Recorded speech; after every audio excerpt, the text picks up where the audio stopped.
On my very first night of university, I realized my new roommate wasn't just awkward. He was dangerous.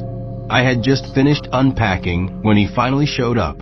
I introduced myself, stuck out my hand, and got back the weakest, clammiest handshake I'd ever felt. His name was Dale. He barely spoke, only answering with clipped yes or no's, smiling in strange bursts at nothing. Within minutes, we were sitting in silence on our laptops, the air already thick with discomfort. I thought he was just socially inept. But that night, I woke up to find him sitting on the edge of his bed, staring at me in the moonlight. When I whispered his name, he simply said sorry and lay down. The next morning, he was gone early, and later I spotted him during orientation, sitting in the dirt behind a row of bushes, rubbing the bark of a tree while other students laughed. I didn't say anything, just told a couple people he was my roommate. They apologized for me. I laughed it off, but inside I felt something wasn't right.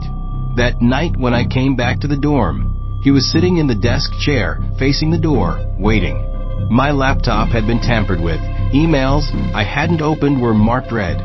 Folders I hadn't touched had been looked through. When I asked if he'd been snooping, he blurted out no, so quickly and loudly it was almost comical. But the lie was obvious. Later, as I searched for my pajamas, I realized my clothes had been rifled through as well. In the middle of the night, I woke to the sound of a zipper. Turning on the lamp, I caught him crouched on the floor, digging through my bag. He muttered some nonsense excuse about his toothbrush being mixed up in my stuff, but I knew better. I was supposed to switch dorms the next day, so I decided to just endure it one last night. When I finally moved in with my new roommate, things felt better. Until the third night, I woke up again to a faint, irregular clicking sound. At first I thought it was the floor or maybe a mouse, but the noise was coming from the door. When I pressed my eye to the peephole, I saw the crown of a head, someone leaning over the knob, fiddling with it. The clicking was the sound of someone trying to pick the lock. My stomach sank. I knew who it was. I called campus police immediately, and within minutes they arrived.